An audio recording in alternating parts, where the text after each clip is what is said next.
குழந்தைங்க கிட்ட ஆசிரியர்களால கேள்வி கேட்க முடியல. எட்டயபுரத்தில் பிறந்தவர்களை பற்றி எழுதுன்னு கேட்டிருந்தேன்.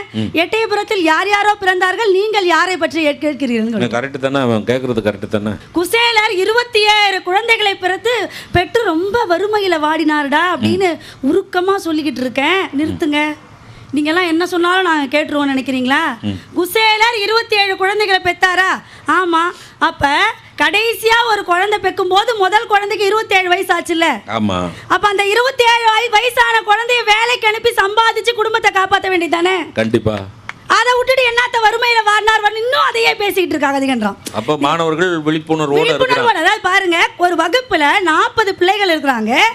40 பிள்ளைகள் இருக்கக்கூடிய வகுப்புல ஆசிரியர் வகுப்பறைக்குள்ள நுழையிறார். பாத்தீங்கன்னா ஜன்னல் வழியா ஒரு வாழைப்பழ தோல் வந்து வெளியில விழுது. ஆசிரியர் கோபமா அந்த வகுப்பறைக்குள்ள வந்து, யாருடா இந்த வாழைப்பழத்தோலை போட்டதுன்னு கேட்டார். பார்த்தீங்கன்னா ஒருத்தன் தப்பு பண்ணானா அடுத்தவன் காட்டி கொடுக்க மாட்டான், அதில் ஒத்துமையாக இருப்போம்.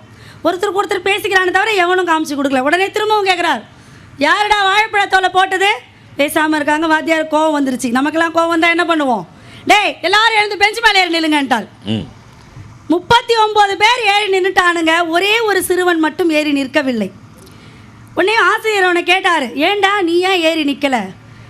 நான் வாழைப்பழத்தோலை வெளியே வீசவில்லை, செய்யாத தப்புக்கு நான் ஏன் தண்டனையை அனுபவிக்க வேண்டும் என்று அந்த சிறுவன் சொன்னான். அந்த சிறுவனினுடைய தைரியத்தையும் தன்னம்பிக்கையும் பாராட்டி ஆசிரியர் 40 பேரையும் உட்கார சொல்லிட்டார்.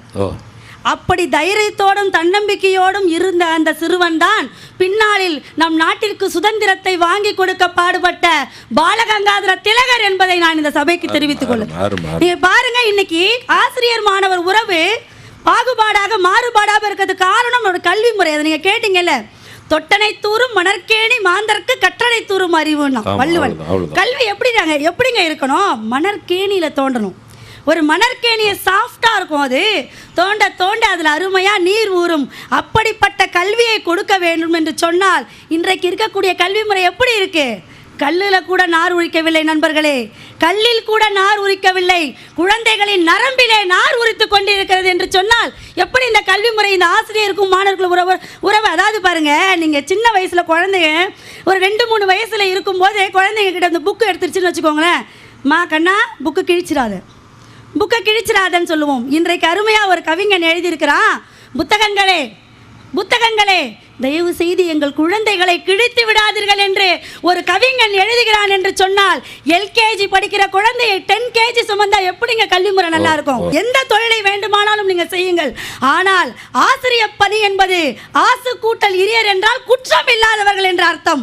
ஆசிரியர்கள் என்றால் அறப்பணி செய்யக்கூடியவர்கள். ஒருத்தர் சொல்றான் அழகா, a poor teacher tells us, an average teacher explains.